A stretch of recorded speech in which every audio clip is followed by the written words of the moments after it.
भारत एक ऐसा कदम उठाने जा रहा है जहां ब्रिटेन की सारी हवाबाजी निकल गई। यहां भारत को रोकने की हिम्मत ब्रिटेन तो क्या किसी भी पश्चिमी देशों में नहीं है। बता दे कि भारत यह जो कदम उठाने जा रहा है उसमें खुद ब्रिटेन और पश्चिमी देशों के हथियारों के कई सारे नियम टूटेंगे और कई सारे नियम तोड़कर भारत ब्रिटेन और यूरोपियन देशों के हथियारों का इस्तेमाल करेगा। और यह भारत के इतिहास में पहली बार होगा जहां भारत यूरोप और ब्रिटेन के सारे नियम तोड़ेगा और भारत के लिए ब्रिटेन और यूरोपियन देशों के सारे नियम टूटेंगे। लेकिन यहाँ पर भारत को रोकने वाला कोई नहीं है।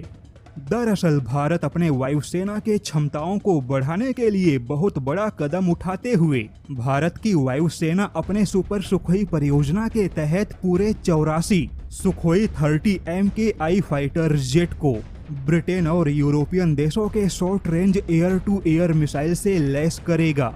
और भारतीय वायुसेना के इस परियोजना में ब्रिटेन और यूरोपियन देशों के सारे नियम टूटेंगे, जैसा कि रूस और ब्रिटेन का 36 का आंकड़ा है, क्योंकि रूस के लिए दुश्मनी में अमेरिका और ब्रिटेन एक बराबर ही है।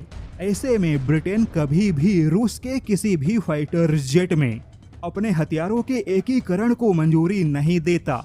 यहाँ तक कि ब्रिटेन ने भारत के तेजस फाइटर जेट में भी MBDA द्वारा किसी भी निर्मित हथियारों के एकीकरण को मंजूरी नहीं दी थी। ब्रिटेन ने कहा था कि रूस के हथियारों या इजराइल के इलेक्ट्रॉनिक वॉरफेयर सूट में ब्रिटेन अपने हथियारों के एकीकरण को मंजूरी नहीं देगा। और जैसा कि भारत के तेजस फाइटर जेट में इजराइल का इलेक्ट्रॉनिक वॉरफेयर सूट लगा था, हालांकि बाद में ब्रिटेन को झुकना पड़ा और अब तेजस में ब्रिटेन की सहयोगी कंपनी MBDA द्वारा निर्मित हथियारों का एकीकरण हो रहा है। लेकिन अब तो भारत ने उस फाइटर जेट में ब्रिटेन और यूरोपियन देशों के हथियारों को लगाने का फैसला किया, जिस फाइटर जेट को पूरा का पूरा रूस ने बनाया।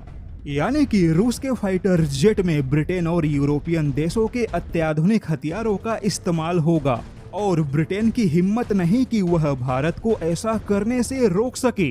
उल्टे खुद ब्रिटेन के मंजूरी से ही यह सब कुछ होगा, क्योंकि ब्रिटेन जब MBDA द्वारा निर्मित हथियारों को सुखोई 30 MKI में एकीकरण की मंजूरी देगा, तभी सुखोई में इन हथियारों का एकीकरण होगा।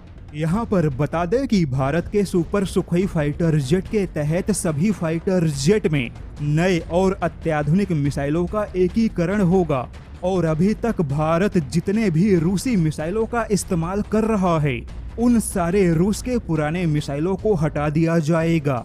और यह भारत का बढ़ता प्रभाव ही है कि भारत अपने रूसी फाइटर जेट में ब्रिटेन और यूरोपियन देशों के हथियारों का इस्तेमाल करेगा और यहाँ पर भारत को रोकने वाला कोई नहीं होगा।